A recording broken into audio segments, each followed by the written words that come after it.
Welcome to this explainer. Okay, today we are unpacking a really fascinating transition, how we move from everyday life guidance all the way down to structured psychological counseling. We all face hurdles, right? And figuring out the exact kind of help we need is absolutely crucial. So we're going to break down the specific frameworks professionals use to help people navigate their worlds. Let's get right into it. Here's our roadmap for today. We'll be navigating life with guidance, looking at group versus individual guidance, asking what exactly is counseling, exploring the three counseling approaches, and finishing up with directive versus non-directive. Starting off with navigating life with guidance. You can really think of guidance just in a broad sense as handing someone a map to help them navigate life. But as we all know, life has a lot of different terrains. Depending on the exact nature of the problem, guidance generally falls into three main buckets. First up is personal guidance. That's all about helping individuals solve emotional problems or, adjust their attitudes. Then we have educational guidance, which is super practical. It's about choosing the right courses and schools to keep your academic progress on track. And finally, there's vocational guidance. This is your map for the working world, helping you pick a career, lock down training, and ultimately achieve success. Basically, depending on the specific hurdle you're facing, you're going to need a totally different map. Moving on to group versus individual guidance. Now, beyond the actual problem itself, guidance shifts completely based on how that map is handed to you. It's the stark contrast between getting general direction right alongside your peers versus stepping into a totally private setting. Individual guidance is highly personalized. It's built on a confidential one-to-one relationship. Group guidance, on the other hand, happens in more of a shared classroom-like workshop. The professional is working with multiple individuals at once, and it's designed to help everyone in the group tackle problems and make adjustments simultaneously. Which brings us to the big question: what exactly is counseling? Okay, so if guidance is just handing someone a map, counseling is literally strapping into the passenger seat to act as their expert co-pilot. It is a deeply personal, scientific process. It's not just about finding a route to take, it's this intimate relationship aimed at helping a person attain real self-actualization. The renowned psychologist Carl Rogers hit the nail on the head when he defined it. He said, counseling is a series of direct contacts with the individual which aim to offer him assistance in changing the attitudes and behavior. And when you synthesize the core characteristics of counseling, it creates this highly specific, truly democratic space. It's entirely built on mutual respect within a private interview. And yes, it is problem-oriented for sure, but it concentrates on the normal individual holistically. It deals with both attitudes and actions. The real magic here, though, is that the whole process is structured entirely around the felt needs of the person receiving the counseling.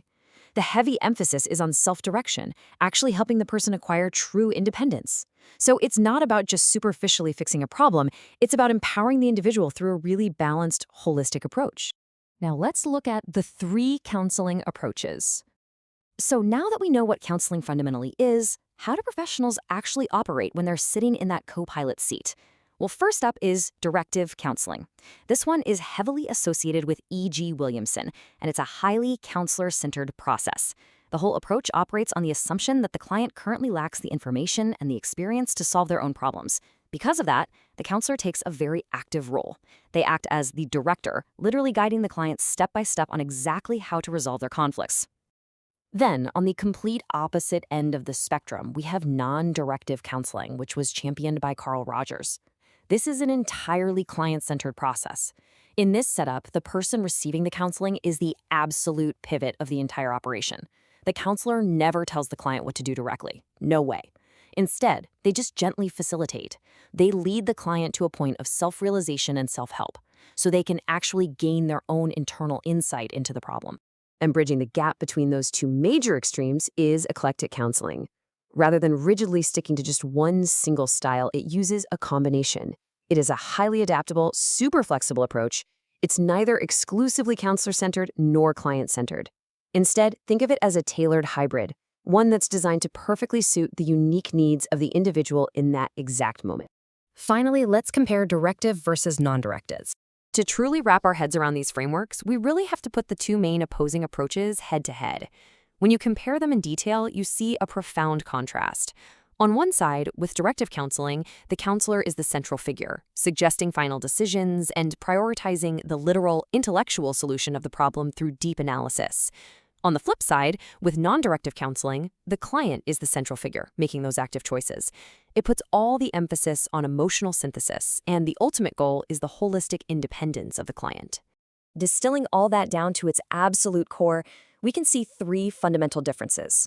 First, look at the primary goal. Directive aims purely at solving the problem, while non-directive aims at independence and integration. Second, the active role. It's the counselor versus the counselee. And lastly, the emphasis itself. Directive methodologies solve problems logically through the intellect. Non-directive methodologies, on the other hand, integrate the person emotionally, really building them up from the inside out. As we wrap up this explainer today, I want you to take a second and consider your own path to self-actualization. Based on these distinct frameworks we've just explored, if you were facing a really complex life crisis right now, what would empower you the most? Would you just need a map through some educational or vocational guidance? Would you want an intellectual director to hand you the missing pieces to your puzzle? Or would you need an empathetic listener to help you synthesize your own emotional independence? Think about it. Thanks for joining me, and keep learning.